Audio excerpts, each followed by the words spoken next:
and maybe rock music wouldn't have went through the transition it went through. I mean, it actually opened the doors for hip hop to come in, and I believe hip hop, that could happen for us as well. We can open the door for some other sort of aggressive music to come in, something with emotion and feeling, and not so, robotic and watered down. Well, we're talking about two of the most dynamic performers in hip hop, and Biggie and Pac. So their unexpected and departure left a huge void, and so that's gonna always be difficult to replace. I mean, they're irreplaceable, no pun, but they're irreplaceable. No pun again. There's pun as well. They're just irreplaceable icons in the music, and had they lived, it would have been very interesting, with everything that was going on. And I would have loved to see both of those guys fulfill their potential, and I believe it would have pushed everyone artistically. I know it would have pushed me to make even greater music, just to stay around and compete with those guys. Because I remember Biggie making Who Shot Ya? Someone gave me the song before it was out, and I took it home in my car, and I made like 4 songs that night.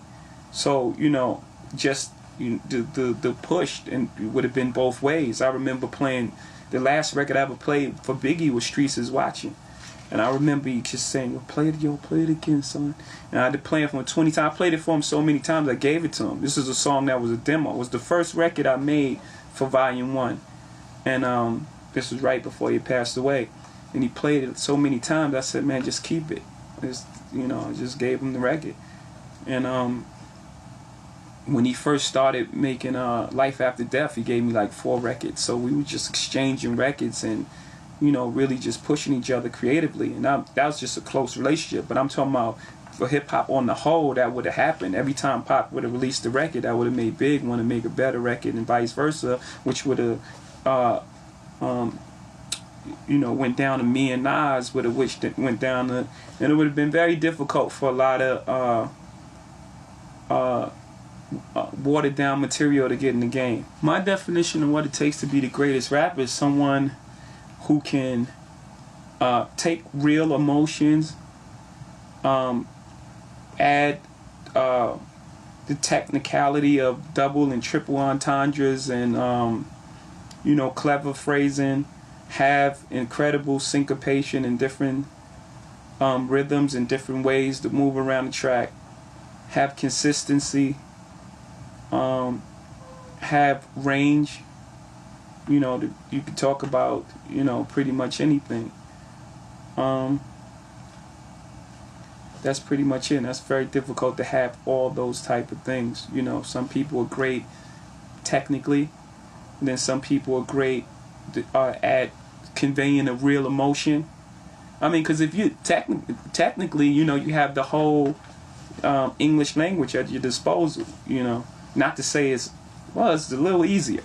If you could say anything, you could just say that red speaker with my white sneakers, and you could just keep going.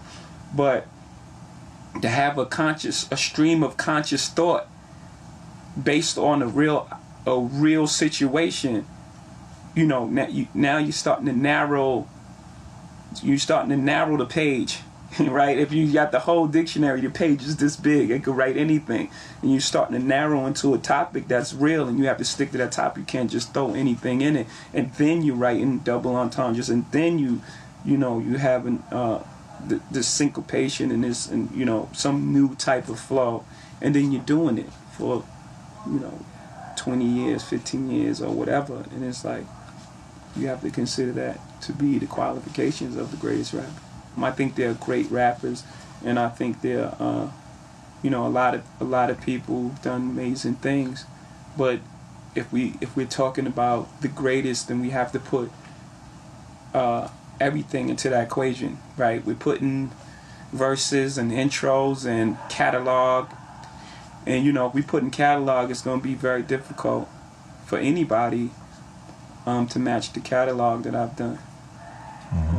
I believe it's all opinion, right? But You know, I mean, I have the stats to go with the opinion.